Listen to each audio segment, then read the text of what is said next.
My name is Satchel Snow. I'm here with my team in one of the most beautifully diverse ecosystems on the planet, the Florida Everglades. But why am I here, you ask? Good question. We're definitely not here to go bird watching, although I do hope we see some cool birds. This is supposed to be like the place with the heaviest amount of wading birds. You hear them all over there? Cawing and stuff. Ah! We're here to find the Eastern Diamondback Rattlesnake, the largest rattlesnake in the world and the most deadly snake in the US. It would be an honor for me to find and handle one of these magnificent creatures, but it definitely won't be easy. Another thing. Eat it. With our dedicated team and some help along the way, I absolutely think we can pull it off.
There's no way we're catching him.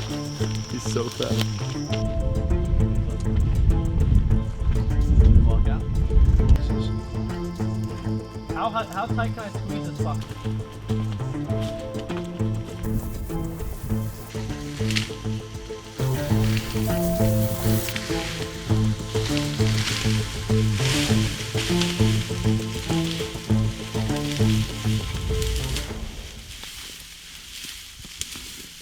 Our first few days are turning up nothing.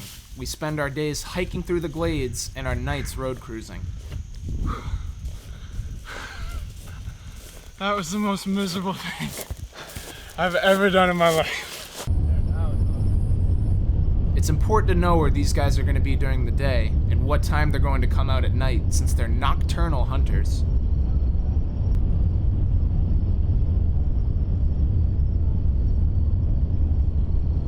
By day 3, it seems like we're mostly coming up empty-handed. Mostly, that is. Let's go! Yo, that is a giant. Oh my God. This is a cane toad. These are one of the invasive species we've been looking for. Look at how big this guy is. He's like the size of a softball. This guy's absolutely huge. Oh my gosh, look at how big the parotid glands are. This is where the bufo toxin is. These guys were invasive. They're from South America, and they brought oh, he peed all over me. That's a defensive strategy. Oh, this guy is adorable. Look at him. I know he's not supposed to be here, but he's absolutely gorgeous. Oh my goodness, look at him. He's here. These guys are awesome insectivorous animals. They love eating insects, and he was crossing the road, so I'm glad he didn't get squished, but he is invasive, so it's not the best thing in the world to have this guy here. And look at these powerful legs. They hop all over the place, and he is massive.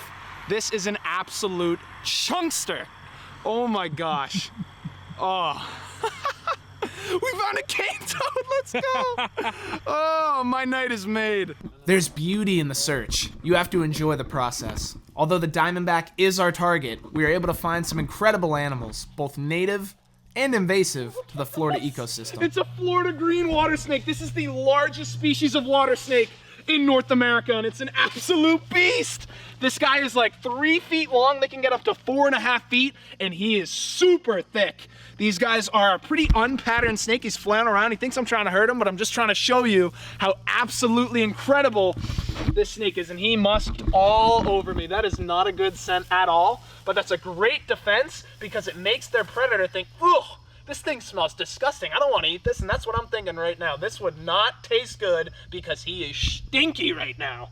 This guy is gorgeous. So you see him flinging his tail around. That's to get the musk everywhere. And he, oh God, I smell bad now. But that's one of the things I love about snakes. Oh, they are just absolutely gorgeous. And look at how thick this guy is. He's a chunkster.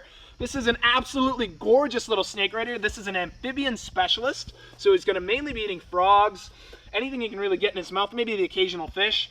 And this is Nerodia floridana. So that's the Florida green water snake. You can't really see, it's not a bright green, but it's more of a dull green. And he hasn't struck once. This is a non-aggressive snake. And if he was to strike me, I wouldn't blame him because I'm the one handling this snake. He just sees a giant hairless ape holding him and he would think I'm trying to eat him. But this is an absolutely gorgeous little animal right here. And we're just gonna let him cross the road, actually in the direction he was going, which is over here, and then let him have a nice night. Here's a Florida cottonmouth. This is one of the snakes we're targeting. It's a native snake and it's venomous. So that's why you see me using a little stick here. It's not worth the risk to try and free handle the snake. It's curling up, it's flicking out its forked tongue, it's seeing what I am, using its Jacobson's organ, so it's picking up scent molecules in the air and it's bringing it back and it's telling exactly what I am. It's curling up, you can see its tail starting to flick. That's a defensive posture. I'm gonna try and just get him on the stick. He was in the middle of the road. Come here, buddy. These guys are a pit viper, so they have heat sensing pits, so we can see exactly where we are. And this is a mammal and frog eater. Mainly out here he's going to be eating amphibians, but this is the snake, one of them that we wanted to find. Right here. Absolutely gorgeous snake. You can see the banding. This is almost an adult, so I'd say he's probably a few years old. They get a lot bigger than this. They can get up to 4 feet long, and he's pretty healthy. He actually looks like he's a little...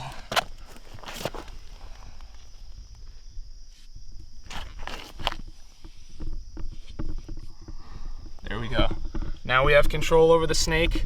This is an absolutely harmless animal if you don't approach them. Never do this. I've been trained by professionals to handle venomous snakes. And they are absolutely amazing creatures. He's very calm right now. He's cool to the touch, but you should never ever do this. I'm only doing this so I can get this closer to the camera and educate you. This is not a risk anybody should take. This has a hemotoxic venom, so if this bites me, my hand's gonna go necrotic. And that is not something that I wanna have happen. So I'm just gently manipulating him. And we are gonna get this guy off the road, and I'm not gonna mess with him any more than it needs to be messed with, because the only reason I'm handling him, he was in the middle of the road, he wasn't moving on his own, he was defending himself, curling up. He's not gaping, he's not showing much aggressive behavior, which is good, but an absolutely beautiful animal right there. You can see him flicking his tongue. These are just incredible snakes.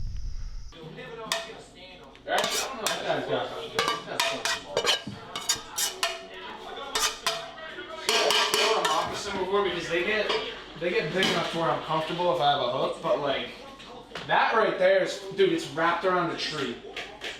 That is so dangerous at night. These guys get pretty hot.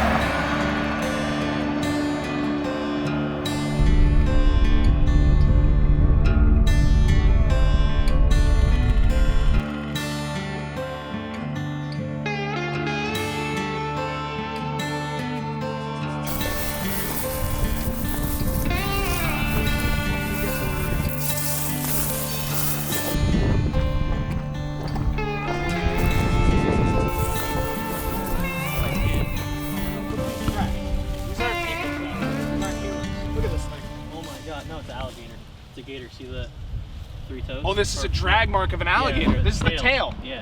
Oh my gosh. That's what it is. That's awesome, because yeah, then there's the smaller front. There are a lot of gators, and I mean a lot of gators.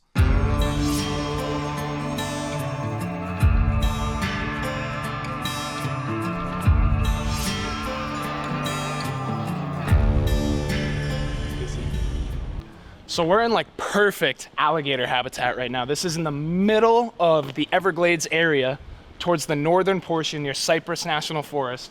And it's actually crazy because alligators almost used to be extinct in like the 60s. Everybody would just shoot them whenever they saw an alligator and they were almost extinct. And now, because they're protected, you can't even put a hand on them, which is awesome because look at how many there are. They're literally on the side of the road now. That's a 6-foot adult alligator. and we're just able to walk this close to it, appreciate how amazing this creature is and how beautiful it is. You see it puffing up right there? Yep. That's a defensive display. It's saying, I'm big, I'm an 8-foot gator, you want nothing to do with me. It's saying, get out of my territory right now. And this is as close as we'll get. It's his area, right? We don't want anything to bother him, and look at him just going away.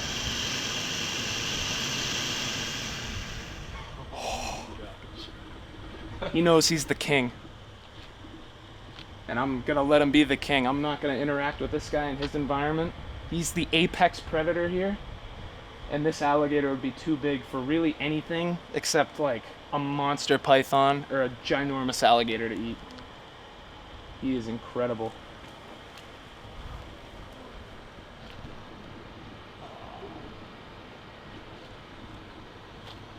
Look at that.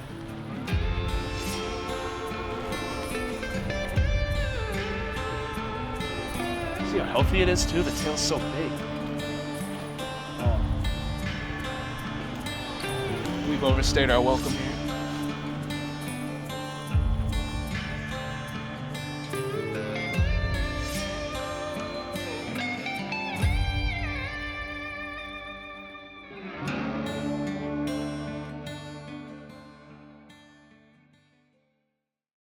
They have tortoises here? There's gopher tortoises, but they wouldn't be right here. You would see, like, they're... Or like a turtle with like bumpy shells? Like, not that I know of, not bumpy. it's nothing. Oh, so check out this little guy right here. It's a little common snapping turtle. And this guy's crossing the road this way because there's a little water over there. So he's coming from the dry part, and we're gonna help him across because these guys get hit all the time on the road. And a really cool thing about snapping turtles is a lot of people think they're strictly carnivorous, but they're actually something called an opportunistic omnivore. So what that means, they'll eat all kinds of plant material like algae and stuff, and they actually eat a lot more plant material than people think, but they'll still take insects. One this big could even get a little frog or something, or a lizard, but these guys are absolutely amazing little turtles, and we're just gonna pick this guy up and help him across the road because these guys get smashed all the time, and we just hold them gently. You never wanna pick a snapping turtle up by the tail. You can break their vertebrae that way and actually paralyze them. Their plastron is much smaller than on a regular turtle, so they're much more aggressive, but it's really just defensive behavior. So that's why they're so snappy when you go near them, because they have a much smaller plastron. You can see him bending his neck back. They have a super flexible neck and really strong claws, but we're just gonna put this guy right here so that he's facing the direction he was pointing and he doesn't get hit by a car. And that's all we're gonna do for this guy. Awesome little animal. The clock is ticking, and we still haven't found the Eastern Diamondback. We decide to take a break from searching to meet up with Emilio Pazmino, a local wildlife expert and good friend who frequently explores the Everglades. So we're here with my good friend Emilio Pazmino. He's a local wildlife expert in South Florida, and he's gonna be telling us all about the wildlife here, and he's actually caught us a brown water snake, and surprisingly, even though they're a water snake, they're actually surprisingly good climbers. So you can find them in trees, and an unfortunate thing is if they get scared by a boat, they'll actually fling out of the tree to try and escape into the water, and sometimes they end up in the boat, so people think that they're coming after them, but these snakes are totally harmless, they're non-venomous. And Emilio, what else do you know about these guys since you're kind of the expert here? Well, like you mentioned, they are non-venomous snakes. However, they commonly get confused with another snake you've already seen here in South Florida. The Cottonmouth. Oh, watch out. He looks very similar to them, and it's a type of mimicry that normally works on their natural predators, like, you know, mammals and birds, because they see it and they think, oh, it's a venomous Like a raccoon Cottonmouth. or like a coyote? Exactly. Absolutely. So they'll avoid them. But on humans, it has a negative effect because people think that they're cottonmouths and they end up killing them because of that. But there's some easy ways to tell them apart. Ooh, watch out.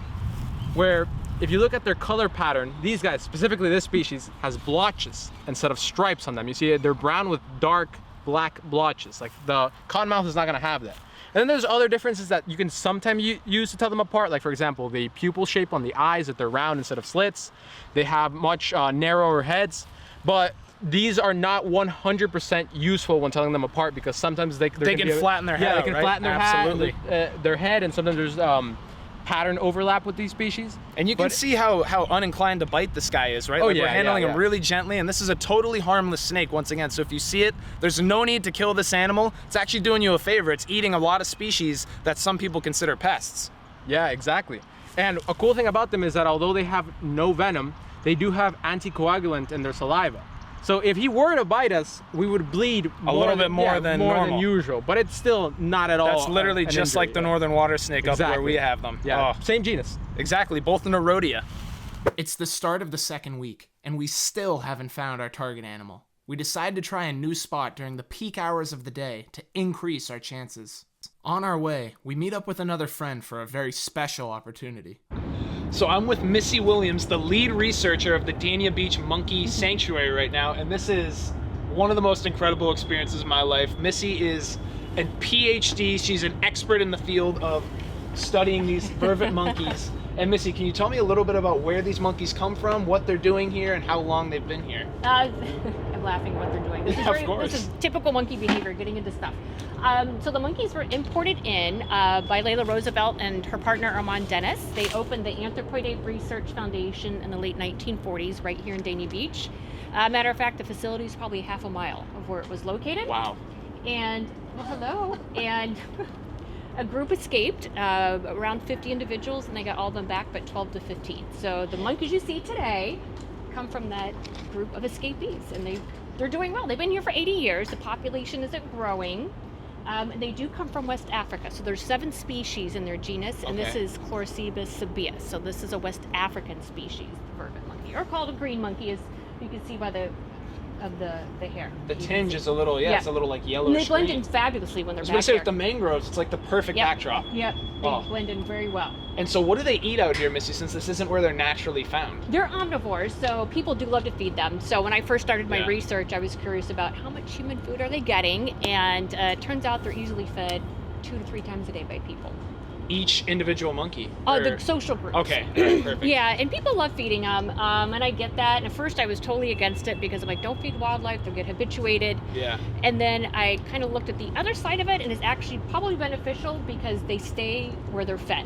And it so- probably makes them more used to you, so not necessarily afraid of you as a person kind of researching them. Right. Or They is were that a actually stretch? afraid of people in the mangroves. Okay. So we first started going into the mangroves, oh my gosh, during the lockdown, because I had lots of time. Yeah. So I spent lots of time back here with them. And so now it's great for new students who want to come in and actually look at them inside Yeah. the forest. They can follow them with no problem. Experts like Missy in the field are doing amazing conservation Oh, thank work. you. Missy, thank you so Of much. course. This was one of the most Of course, incredible this is great. I'm glad they were experiences out in my for life. you guys. Yeah, they put on Oh. a show.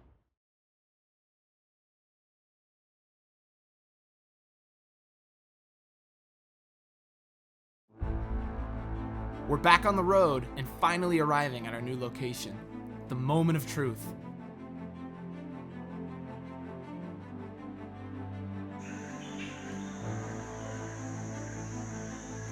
There it is, waiting for us. Our days of non-stop searching have finally paid off. So this is the Eastern Diamondback Rattlesnake. This is exactly what we're here for. This is the biggest rattlesnake on Earth. These guys can get up to 6 feet long with a record of over 8 feet. That is literally longer than me, and I'm a 6 foot tall guy. I'm a pretty big guy. This is a 4 foot adult, healthy rattlesnake. You can see the rattle on the end of its tail going a mile a minute right now. That's saying, hey, I'm super venomous, stay away from me. And that's a really important thing to know because these guys do not want to bite you. Venom is for digesting their food. It's not for biting people. He does not want to bite me at all. He's giving me a warning and he's backing away from me at every chance he has. This snake does not want to waste a bite on me, and it's giving me every opportunity to get away from this thing unscathed. Snakes are not the demons and evil, ugly monsters we think they are. And this is just an absolute privilege. I'm really glad it didn't get into a hole, but we're giving it its space. We want absolutely no reason to get near and bother the snake. I do not want to risk hurting the snake or myself because this snake could absolutely kill me, and I'm not saying that to mess around. These guys are drop for drop, inject almost a shot glass of venom if they give a full venom yield. So that's not something I want in my body with that hemotoxic venom attacking my red blood cells. Oh my gosh, dude, I can't believe it. It's an honor to get close to such a magnificent creature, what a sound. The day is over, and we've accomplished our goal. Spirits are high. With a few days left in the Everglades, though, we aren't wasting any time. We just found, and this is even bigger. This is a 5-foot Eastern Diamondback Rattlesnake. And we're just gonna help this guy across the road because this is a threatened species, and we do not want this guy to get hit. There's many cars coming on this road, and I can't blame the snake for what it's doing. It's getting in that defensive posture. This isn't coming near me at all. It's trying to get back to where it was going, and we're just gonna let it do just that. We're gonna let it get right across the road right here. This is the Eastern Diamondback Rattlesnake. This is the biggest rattlesnake on earth, and this is an absolute behemoth. I don't want to mess with this snake any more than we are. This is just so that you guys can see how amazing this creature is. I'm holding it very gently, very safe way to handle this snake for the animal itself. I will never pin a venomous snake's head. That only can lead to you breaking their vertebrae. This is the titan of the Everglades. This is the natural animal that's supposed to be here. And this is a fully grown Eastern Diamondback Rattlesnake. This is the best animal experience I've ever had. I love venomous snakes. This thing is an absolute monster. Oh my goodness. Oh, these guys are gonna be cruising around here eating all kinds of mammals. They are pit vipers, so they have those heat sensing pits. And this is the best thing I've ever experienced in my life. This thing is absolutely incredible. And rattlesnakes can strike over 2/3 of their body length. So that's why you see me using a hook. Oh my gosh. You can see why this is called the Eastern Diamondback Rattlesnake. This beautiful pattern on this snake where they get their name. And it is an absolutely monstrous sized snake. But these snakes, you can see exactly what it's doing. It's not trying to strike at me at all.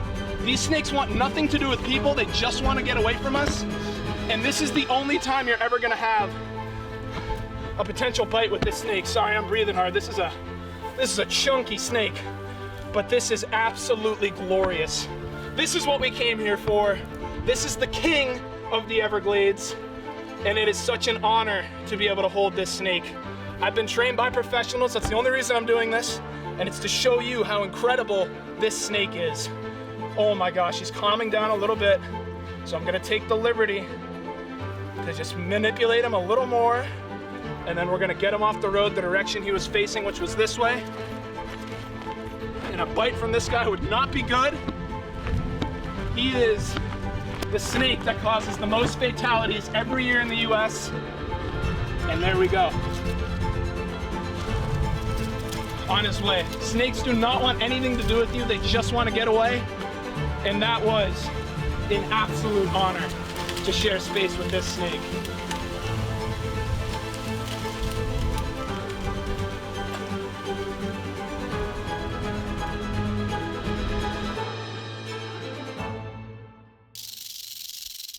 Eastern Diamondback rattlesnakes are incredibly important to the health of the ecosystems here in Florida.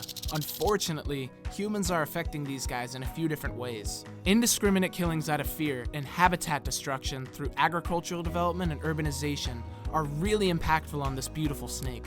This journey's been absolutely incredible, and the Everglades has hosted such a diverse cast of creatures that it's been a pleasure to share this trip with you. I hope you feel a little bit of our passion and enthusiasm for these animals, because they're so important, and it's absolutely critical that we do everything we can to protect them. My reason for showing these animals is so that you can enjoy them and respect them.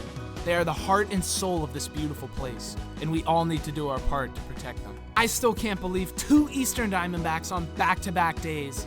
This trip's been absolutely sensational, and I'm so happy we were able to get up close and personal with the Everglades with you. Thank you again for watching, and have a great rest of your day.